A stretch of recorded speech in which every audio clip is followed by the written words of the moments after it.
Today, I'd like to give you a brief introduction to the course Phonics, what the subject is about, how to prepare for the course, how to conduct the classes, and how to evaluate the students' performance. Phonics is a subject that helps children hear, identify, and use different sounds that distinguish one word from another in the English language.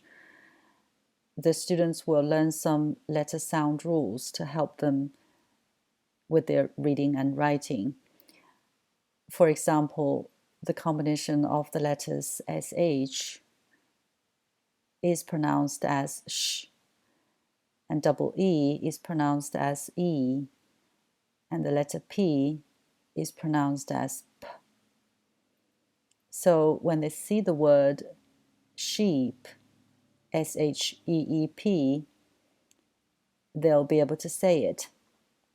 Sheep, sheep. And when they hear the word sheep, they'll be able to spell it out. SHEEP. Phonics is a way of teaching children how to read and write. More advanced students will be able to read and write short passages after practicing all these different sound rules. The target students for this course is 5 to 8-year-old children who are non-native speakers of English. So their English skills are very limited. Some of them might have just learned the 26 letters of the alphabet. Many of them only have a very basic vocabulary. They can only form very basic sentences and understand very basic sentences. So the main objective of the course is not to teach the language per se, but rather to teach them a skill that helps them to learn the language more easily in the future. It's not necessarily a bad thing if the students don't know a lot of words, because the words that are used to demonstrate how to apply the phonic rules in the textbooks and in the supplementary materials are not very difficult words. If the students don't know the words, they will have to apply or practice applying the rules. And then they can learn the rules faster. And after they are more familiar with the letter sounds and the phonic rules, the teacher is expected to teach them the meaning of the words. Sometimes it could be challenging because they don't know that much English. So the teacher could use some pictures, videos, gestures, and actions to have them have a better understanding of the meaning of the words. So we can see that there are two objectives of this course. First, to learn to read and write words and passages according to the letter sounds. Second, to enlarge the students' vocabulary.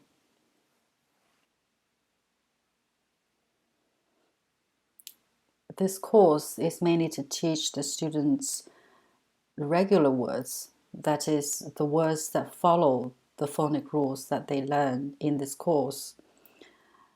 But please make sure that the students understand that these are not all the rules, all the phonic rules in English.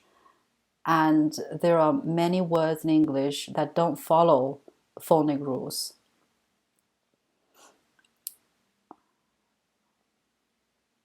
These are what is called tricky words.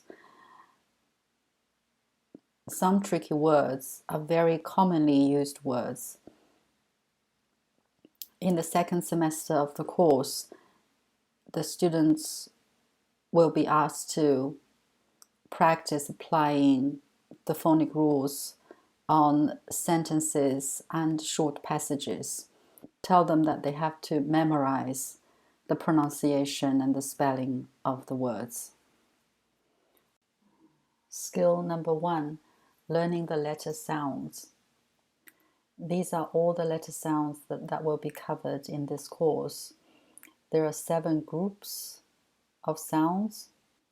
Each letter sound group is introduced by 1 volume of the textbooks. Altogether, there are 7 volumes of the textbook.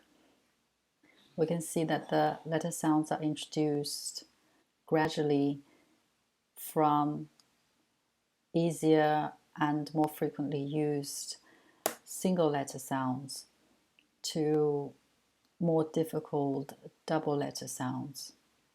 And there are some vowel sounds. There are also some consonant sounds. The teacher can teach the students some actions to help them remember the letter or the letters that represent the sounds. As a child progresses, you can point to the letters and see how quickly they can do the action and say the sound. As a child becomes more confident, the actions are no longer necessary. This is an example in the textbook of an action that we could use to help the student remember the letter sound. Now, for the letter sound a,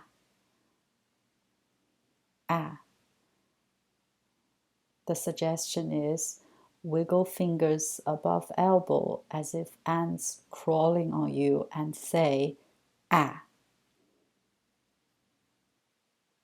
Skill number 2, learning letter formation. That is to teach the children how to write the letters. With very little children, we have to teach them how to hold a pencil in the first place. And we have prepared some letter tracing worksheets for the children to practice writing the letters. So this is a worksheet for the capital letter A. The series of books that we use for this course suggests that the teacher can also teach the students the joined up writing. But considering our target students for this course, we think joined up writing is not necessary at this stage of learning. Skill number 3, blending. Blending is to put individual letter sounds together to pronounce words. For example, the word sheep. We have 3 sounds that make up this word. Sh, e, p, sheep. Please refer to the teacher training videos for more instructions as to how to teach the students to blend. Blending takes repetitive practice. Try to make it fun. Pay attention to digraphs, which are sounds represented by 2 letters. Make the students understand that they should sound out the digraph instead of the individual letters. Skill number 4, identifying sounds in words. This is a very important listening practice in order to improve the students' phonological awareness. Say some words. Help students recognize the individual sounds that make up the words and write the words down. So this is how we do it in a step-by-step way. Start by having the students listen for the first sound in a word. Next, make the students listen for the end sounds. For example, for the word sheep, ask them what is the first sound of the word. Try to help them recognize the sound sh at the beginning of the word, and ask them what is the last sound of the word, which is p, and then try to help them recognize the middle sound, which is the vowel part of the word. Usually the middle sound of a word is the hardest to hear. Begin with simple three-letter words such as cat or hot. A good idea is to say a word and tap out the sounds. One tap means one sound. 3 taps means 3 sounds. For example, the word cat. Say each sound as you tap. K, a, t, cat. Take care with digraphs. For example, the word fish. Fish has 4 letters but only 3 sounds. F, I, sh. In order to practice the skill, there are some activities that we could do with the students in class. First, add a sound. Ask the students to figure out what will happen if the sound p is added to the beginning of the word ink. The answer is pink. And the second activity that we can do is to take away a sound. For example, the word pink. What do I get if I take away p from pink? The answer is ink. Skill number 5, spelling the tricky words. Introduce the tricky words somewhere in the second semester to the students. We could take this procedure to help them understand the tricky words. Look, cover, write, and check. First, make the students look at the word to see which bit is tricky. It's also a good way for them to review the letter sound rules, and then ask them to try writing the word in the air, saying the letters, and then cover the word over and see if the students can write it correctly. And lastly, check to make sure. Now let's look at some teaching resources for us to use for this course. These two are particularly for the teachers to use to be better prepared for teaching the course. Jolly Phonics Guide and teacher training videos. And Jolly Finger Phonics is the textbook for this course. Jolly Phonics activity books and Jolly Phonics pupil books are used as supplementary materials for in-class activities and after-class assignment. In the second semester, Jolly Reader's Red Level will be used to help students read and write phrases, sentences, and short passages. Jolly Phonics DVD videos give instructions and demonstrations as to how to pronounce each letter sound. The teachers could use them in class, and the students can also use them after class for review. Alpha blocks are fun cartoons about word formation. The students can watch them for fun after class. There are 2 sections of lessons arranged for this course. Section 1 is for Semester 1. Section 2 is for Semester 2. 16 lessons are conducted for each semester. Each lesson lasts 1 hour. At least 2 lessons should be conducted per week. Homework. We need to assign some homework for the students to do after class, after each lesson. Please give the students very clear written instructions as to what homework to do and how to do the homework.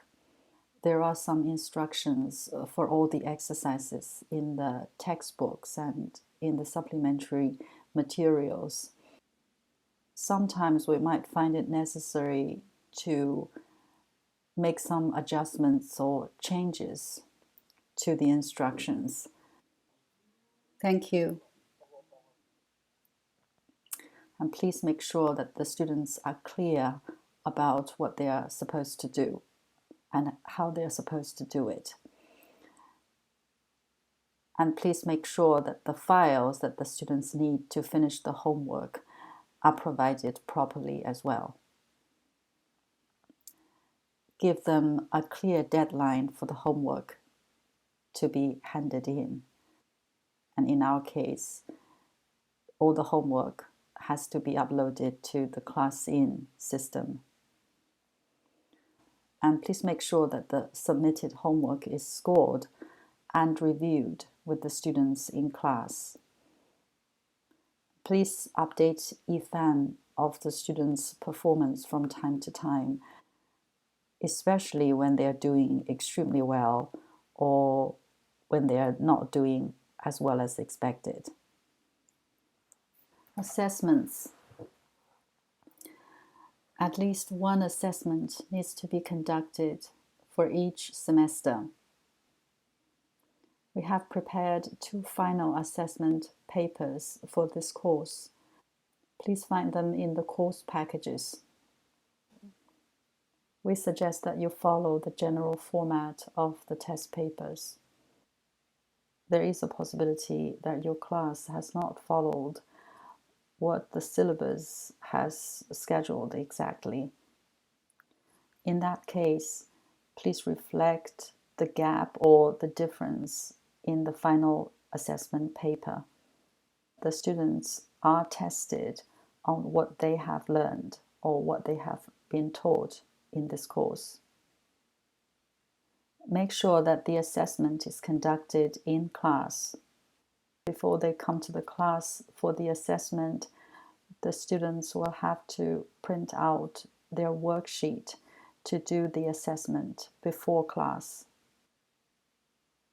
And please arrange a review lesson before the assessment and a make-up lesson after the assessment.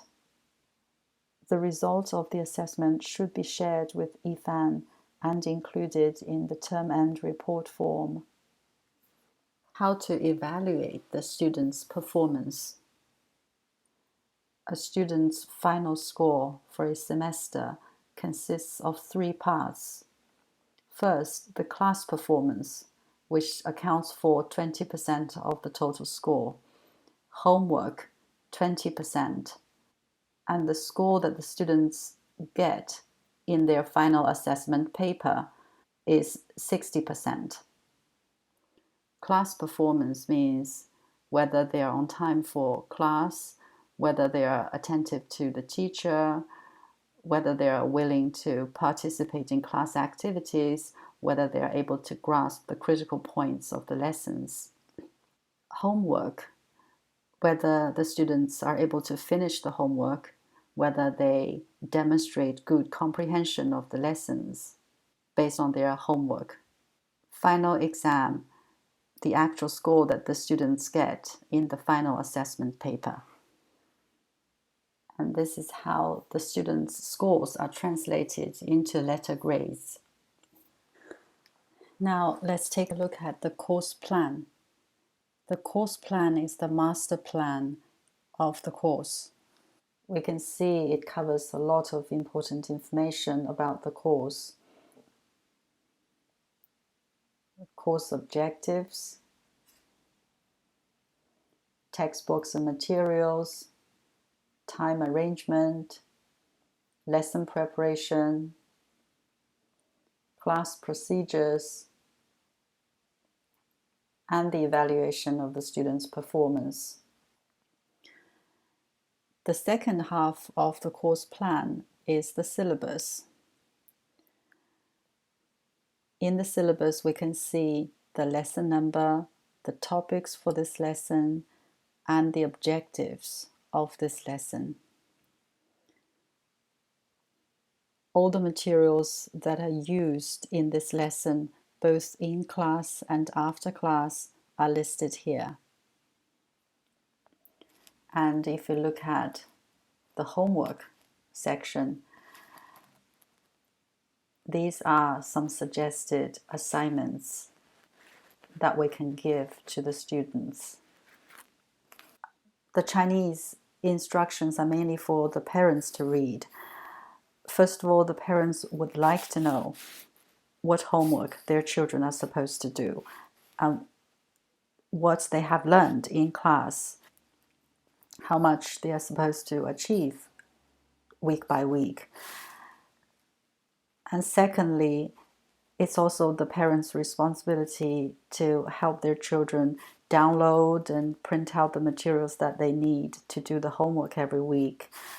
And it's also their responsibility to help them upload their finished homework to ClassIn.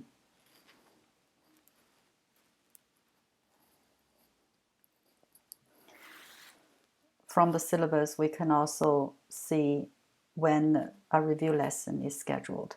This is a review lesson in the middle of the term.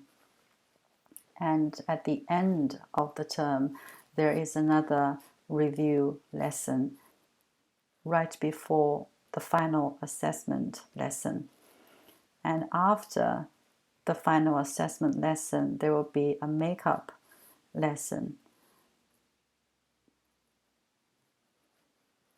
And that is the end of this semester. And then we have the syllabus for the second semester.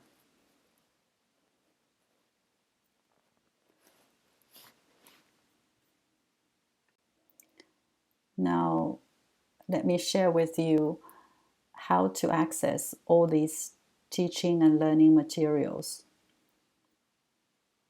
First of all, go to Google Drive and find the course Phonics.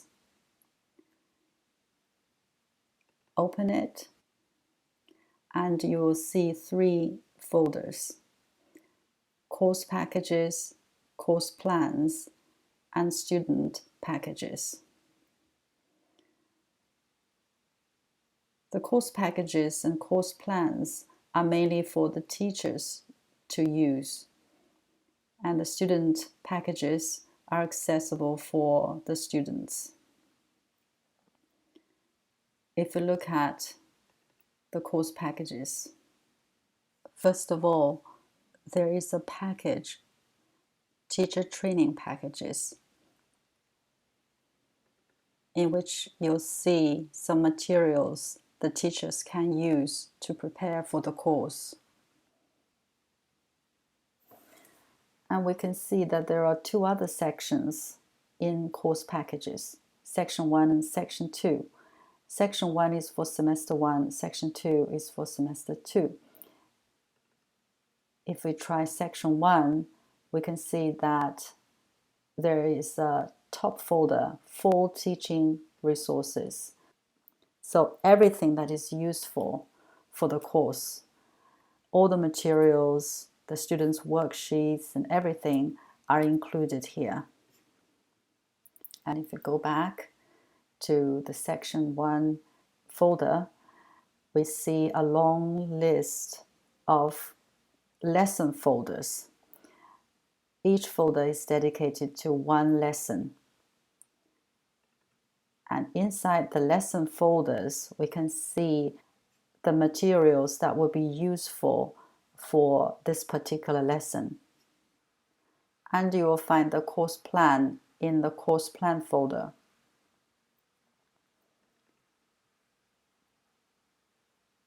This is the student packages folder. Again, there are two sections. On the top folder, we have all the materials that the students will use during the semester. And then we have a lesson folder list as well in students' packages so that they can access the materials for each particular lesson. So that is about everything I'd like to share with you today about the course Phonics. I hope you enjoy teaching the course and would like to hear from you about your suggestions and ideas. Thank you.